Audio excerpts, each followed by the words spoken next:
Hi again, everybody, and welcome to Inside Golf. I'm Harry Donahue. This year, the Golf Association of Philadelphia celebrates its 125th anniversary. Thanks to a meeting of a few members from 4 clubs back in 1897 in Center City, Philadelphia, GAP has now grown to include 335 member clubs. Coming up, a panel of current and former GAP officials and a GAP Hall of Famer. They'll discuss the rich history and legacy. A history and legacy that has made the Golf Association of Philadelphia an enviable example of regional clubs coming together to promote, preserve, and to protect the game of golf. It's GAP at 125, and it's coming up in a special edition of Inside Golf. The 25th season of Inside Golf is presented by Destination Montco Golf. Your next golf getaway is in Montgomery County, Pennsylvania. Visit montcogolf.com. By the First Tee Greater Philadelphia. The First Tee not only helps young men and women become better golfers, but most important, better people. Get involved. Visit firstteephiladelphia.org. By the Philadelphia Association of Golf Course Superintendents, a community of professionals enhancing the game of golf since 1925. Make sure you thank your golf course superintendent today. By GAP, celebrating 125 years of amateur golf. By Jersey Man and Philly Man Magazine, a digital publication and private business network. Read the current issue free at jerseymanmagazine.com. By the Haverford Trust Company. For life's must-haves, there's Haverford. And by Inside Golf's partner since 1998, the Philadelphia PGA Section, the experts in the game and business of golf. Golf is the great equalizer. For many, this journey is an escape from reality, a chance to be part of a team, a career opportunity. PGA Reach impacts lives through golf by lifting people up, giving them hope, and sending them down an alternate path that they never saw coming. With PGA Reach Philadelphia, as in life and in golf, the most important shot you take is the next one.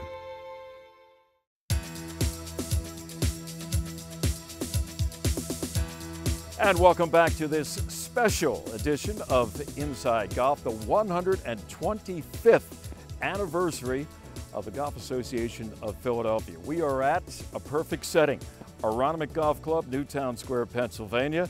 And let me introduce you to our special edition panel. The current president of the Golf Association of Philadelphia is Oscar Mestre. The executive director of GAP for the last 22 years, by the way, is Mark Peterson. A past president is Quinn Spitzer. And this fellow next to me, well, his bio reads a lot, so I'm going to keep it real short. He is a GAP Hall of Famer, Mr. Jay Sigel. Gentlemen, thanks for taking time out, joining us here. Perfect setting at one of the founding clubs. Oscar, that would be Aronimink. Let's talk about, and I'll ask this question to you 3 gentlemen, because past president, executive director, what does GAP mean to you? It's a great question. You know, in my 50 years of association with the Golf Association of Philadelphia and GAP, I would say that the 90% of my experience was competition, right? I mean, that's how I learned about GAP. That's how I experienced GAP. So aside from having the pleasure of playing with fine gentlemen who taught me a lot, how to lose humbly, like Jay Sigel, and others, you know, the camaraderie, the competition and the camaraderie that I learned at GAP competitions was, you know, a lifetime of memories. Obviously, in the last 9 years, I have a different focus, more on the administration and learning about the 80% I never knew GAP did. I mean, what an organization. I mean, we touch so many people that I'm very proud to now be associated and benefiting from GAP and trying to give back and improve GAP from that standpoint. Mark, how about you? What, over your 22 years and before that, as Sure. An intern and knowing about GAP, what are some of the impressions you have? Well, obviously, you know, being an employee, but being a very young employee, starting as an intern in college, really Gap has been my family. It's been a great opportunity to meet individuals, not only players, but really mentors. You know, I think of gentlemen like Quinn and Oscar, but, you know, going back when I first started, Craig Ammerman, Neil McDermott, Dan Burton, they were the ones that taught me business. And it has been just a tremendous opportunity to grow here in Philadelphia, having grown up in the Midwest. It's been quite an experience. Quinn? Well, you know, Gap is an interesting organization in the sense that I did consulting for a lot of years, and I would talk to companies about this is the way companies should be run. And interestingly enough, I wasn't quite sure whether any of the things I was telling were true, but nonetheless, I went and looked at some of the great companies and saw what they were able to do when they were properly managed. And Gap is an example of an organization that really works the way it's supposed to. You know, when you think about, do you delight the customer? Do you make sure that everybody believes that you're doing everything in their best interest? Do you grow your organization in a way that's responsible? Do you add value at all times? Those are things that every company should do. Many don't, but Gap does. Jay, you've been involved with Gap. I get going back. I mean, the organization, the association is 125 years old, and of course, you don't go back that far, but you go back pretty far. When did you actually recognize the Golf Association of Philadelphia? I mean, as a junior, I guess. In right? the 50s. Yeah. You remember the 50s? I do. All right. Better than probably these three gentlemen. Exactly. Exactly. I mean, Golf Association of Philadelphia means a lot to me. Specifically, the team matches, specifically competition, great venues, and Peg Burnett. Peg Burnett was the executive director for a number of years, and all of her kids, players, were her boys. Okay. And she protected them very well. There were a lot of issues that came up. She took care of all of them. It's great. Big impact on your life, huh? Yes. And what a life it was. I mean, let's face it, 5 USGA championships. You belonged to several, well, at least a handful of Gap clubs, right? Didn't you begin at Bala? Bala. Lanark was on the list. Yeah. And of course, now Aronimink. So you've grown as Gap has grown as well. Right. And of course, like I said, your honors and championships, unprecedented. Arguably, folks, the one or two best amateur players in the history of American golf. And you don't have to be humble about that. We're glad to say you're a member of the Golf Association of Philadelphia. Mark, where do you see Gap going in the future? I mean, you got 125 years to draw on. What are we going to see in the next 125 years? Well, we're blessed with a tremendous history, right? We're blessed with knowing or being known as a competition organization. But in these last several years, we're still focused on providing the best championships we can provide at the finest facilities in the country. However, now we're focused on more member services, on development of players. So opportunities like Youth on Course or Golf in Schools, opportunities for introducing kids to the game through first green seminars and field trips. So we'll focus on player development. I think long-term what we could play a larger role is opportunities in environmental protections and standards, as well as advocacy for the game. But that's 125 years. There's probably a lot more that we'll do. The things that you would never even imagine are going to occur over the next 125 years. Gentlemen, we'll take a break and we'll be back with our panel. We are here to honor and celebrate the 125th anniversary of the oldest golf association in the country, and we'll be back. Do you think this Valley Forge vacation was your idea? We've been patrolling this the whole time. This racing game is great, but nothing beats the real thing. That sloth you think I love so much gets me a free trip to the zoo. They don't know they're hungry yet, but I do. I'm starving! Charlie, Charlie! Works every time. Just wait until you see that plan for the next trip. Visit Valley Forge, where kids make the rules. While most drivers spend their lives going from point A to B, in America, we're all about point X. That's why our most versatile BMW X-Range vehicles are proudly manufactured right here in Spartanburg, South Carolina. The BMW X-Range. Your next X-Venture starts here. Order your new BMW X3 at your local BMW Center today.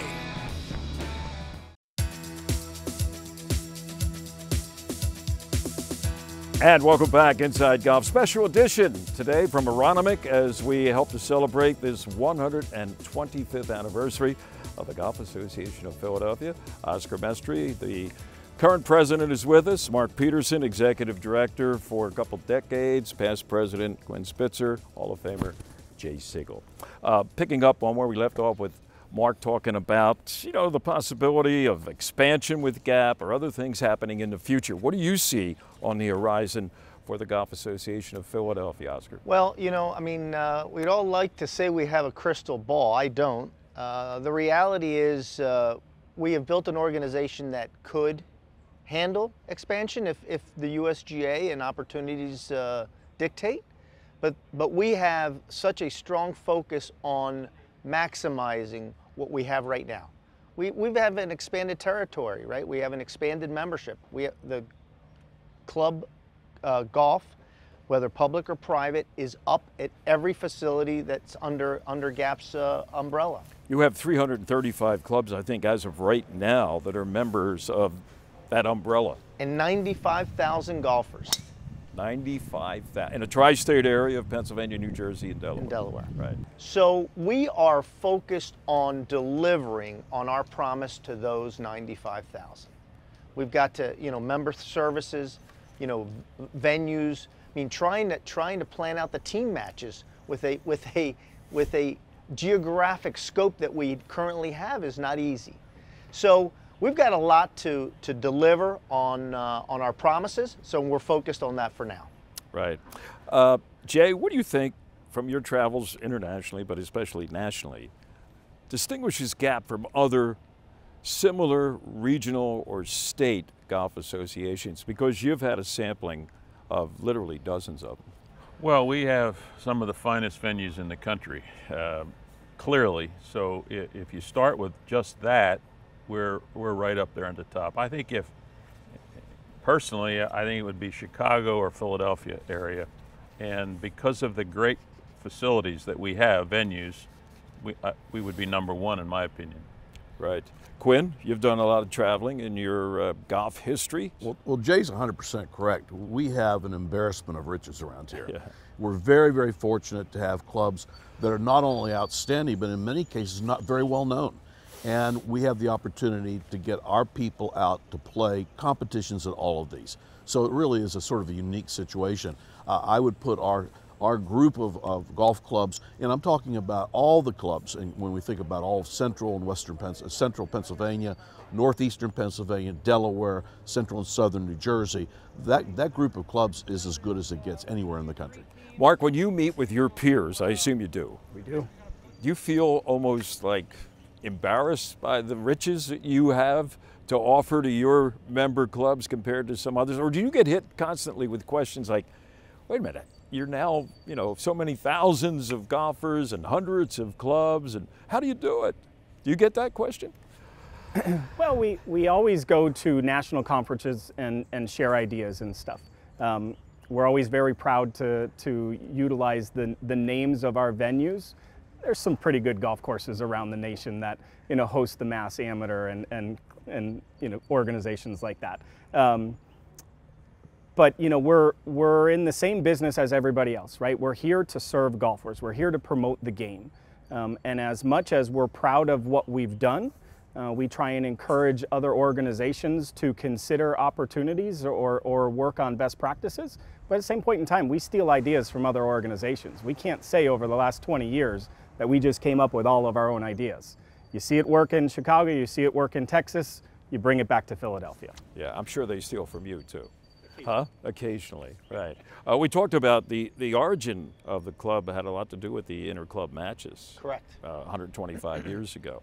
So I guess for you, Oscar, the question would be, what's special about them? I mean, you know, they're giving take every year over the course of what, 3 weekends, the growth of the club matches and the format, the number of players. What stands out for you personally? Any personal memories? Well, a lot of personal memories. You know, golf is primarily an individual game, right? It's something you're doing, you know, by yourself, for yourself, competing against the golf course. So the opportunity for those of us who have played a team sport at some point in time in our life, or played college golf when we were on a team, to be back on a team and the fun and camaraderie that brings is really special. And I think we all revert to our youth. We want to be on a team. We want to be part of something. Those team matches are fabulous at doing that. We might not have liked each other at the beginning. We all love each other now. It's really, it's been a great, fun thing to look back on 50 years later. Jay, how old were you when you played your first team match? Do you remember?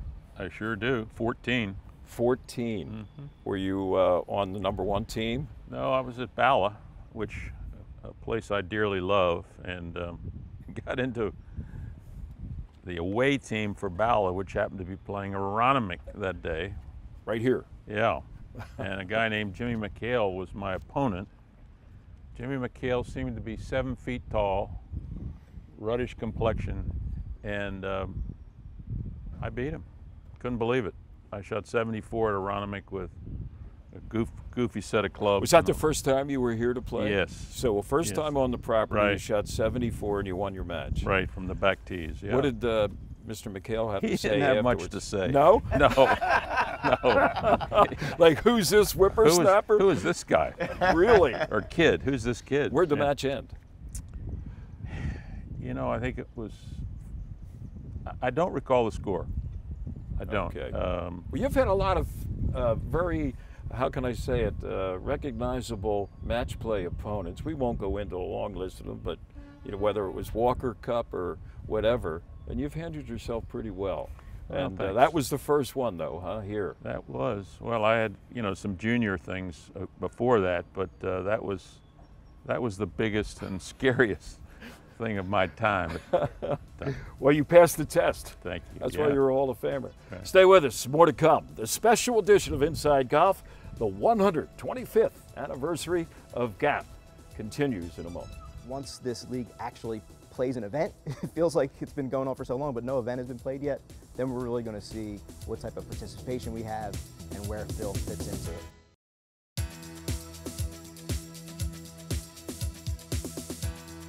And welcome back. Inside Golf continues now with our teed off panel, and we're outdoors this time at Lulu Country Club in Upper Dublin. Good to be outside, fresh air, sunshine, and a beautiful golf course here at Lulu. And if you want more information, go to their website at lulucc.com. And joining us here at Lulu, a Lulu member, Jim Sullivan. Sully, always a pleasure. Thanks for having me, Harry. Our pleasure to be here. We have Swing It and Ding It. We did the show. Jeff, they call him Moose. That's another story. I don't think we'll have time for it today, but it's always a pleasure to see anybody from Swing It and Ding It, especially Jeff Moore. And from the Philadelphia section of the PGA, Director of Communications, that would be Mr. Matt Fry. Everybody knows Matt Fry. He gets recognized at Wawa's and wherever he is. Phil Mickelson is with it. Wouldn't that be nice if Phil could join? We have the book, though. How about that? Hot off the presses, Phil, the rip-roaring and unauthorized biography of golf's most colorful superstar, written by Alan Shipnuck. It's not my copy, although I'm going to get one. It is Jeff, so here, you hold on to it before somebody else walks off with it, because it's a hot item. Matt, speaking of hot items, is there anybody more of a hot item right now, maybe not for the best cause, than Phil Mickelson? How's this all going to turn out with Phil? You know, I think it's anybody's guess, but I would think that over time, you know, time heals all wounds.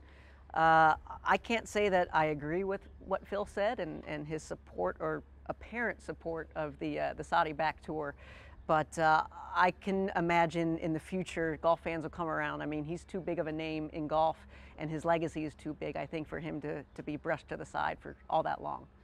Well, I don't know how much of that book you have read. You did share with us that you started at the back, right? Because that gets into the whole Saudi and the LIV tour. But getting back to the question I asked Matt, do you have any gut on how this saga is going to end? I do. I mean, you know, golf's a forgiving group. Think about Tiger Woods and his ups and downs, and he certainly couldn't be any higher right now. I think Phil is in a suspension right now. If you remember DJ, when he had his drug test suspension, it was 90 days. If you look at the timing, when Phil would have been able to play this week, you're right at that 90-day mark. But it's interesting to see how this all plays out. I don't know if this is going to be a short-term thing. I think it's going to take a little while, and there's going to be some more ups and downs. Once this league actually plays an event, it feels like it's been going on for so long, but no event has been played yet, then we're really going to see what type of participation we have and where Phil fits into it.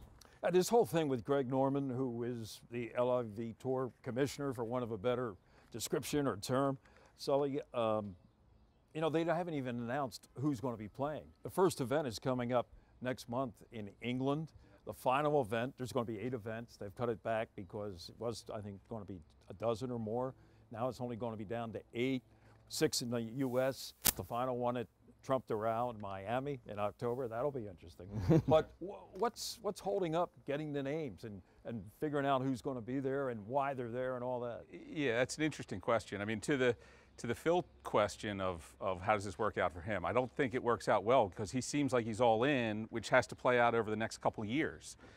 2 years from now, are we going to feel as forgiving about Phil as we do today, when it kind of today it sort of feels like he wants to do something wrong, but 2 years from now, when he's spent some, assuming I'm right, that he spends some time and energy trying to build this tour, I think Phil has some problems. I think the tour, the concept, and a lot of what Phil has said may work out well for the rest of the professional golf world, because, you know, the backers of this tour are ready to spend hundreds of millions of dollars to see if they can make any money.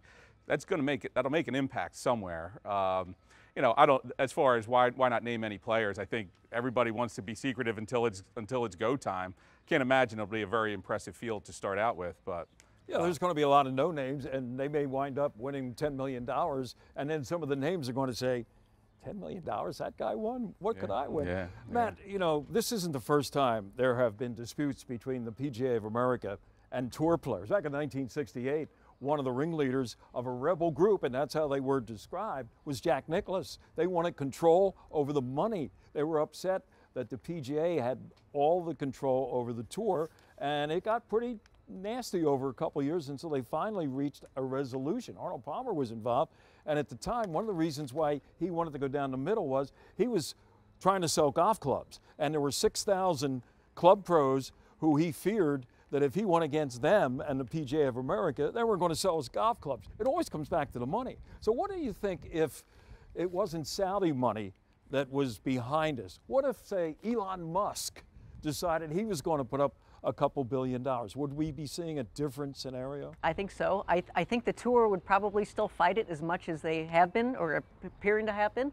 However, I think they would get a lot more backers, not just from players, but from partners and sponsors. I don't think they would be as nervous about getting into bed with somebody like Elon Musk as opposed to the Saudi regime. Elon's getting in bed with everybody.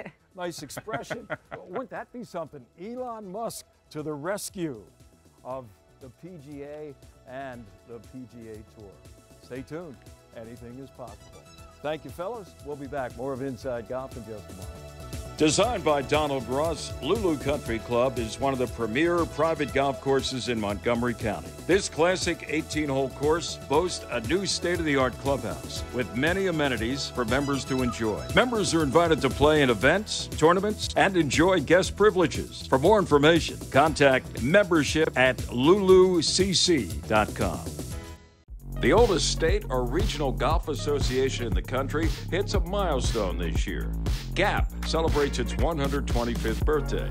Celebrating amateur golf since 1897, GAP has evolved to include 300-plus member clubs, more than 90,000 individual members. It offers events for males and females of all ages and ability levels. GAP continues to uphold its mission to preserve, protect, and promote the game of golf. Happy birthday, GAP.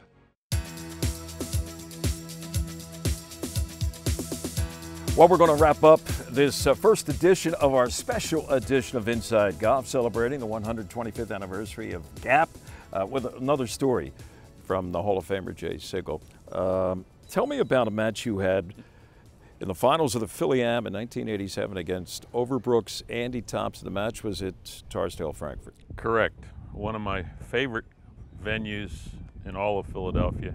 And Andy was known as a very tough player. He wasn't hitting the ball well that day, but scrambled as he could and putted very well. I wasn't happy with the way the match was going, and after 9 holes was 3 down. However, I don't know what happened, but I got fortunate to make a few birdies, came into the last hole, believe it or not, even, and I won that with a bogey, actually. So, how about that? 3-putt or I 3-putted. Difficulty off I think the tee. Andy had some problems, but Oscar was there. He saw it. Justin Thompson was there. He saw it. We've talked about it a lot. I mean, it was craziness. Second time you won the amateur. Yes. 73, 14 years only before the that. Second time, yeah. How about that? Yeah. How about that? Well, great memories for the past half hour, gentlemen. Thank you. We'll be back with a continuation, shall we say, of our special edition of this 125th anniversary of GAP here on Inside Golf. Our thanks to Oscar, to Mark, to Quinn, and to Jay. I'm Harry Donahue. Remember, no matter how bad it's going for you out there, keep on playing. Don't pick that ball up. And we'll be back next week here on Inside Golf. The 25th season of Inside Golf is presented by Destination Montco Golf. Your next golf getaway is in Montgomery County, Pennsylvania. Visit montcogolf.com. By the First Tee Greater Philadelphia. The First Tee not only helps young men and women become better golfers, but most important, better people. Get involved. Visit firstteephiladelphia.org. By the Philadelphia Association of Golf Course Superintendents, a community of professionals enhancing the game of golf since 1925. Make sure you thank your golf course superintendent today. By GAP, celebrating 125 years of amateur golf. By Jersey Man and Philly Man Magazine, a digital publication and private business network. Read the current issue free at jerseymanmagazine.com. By the Haverford Trust Company. For life's must-haves, there's Haverford. And by Inside Golf's partner since 1998, the Philadelphia PGA Section, the experts in the game and business of golf.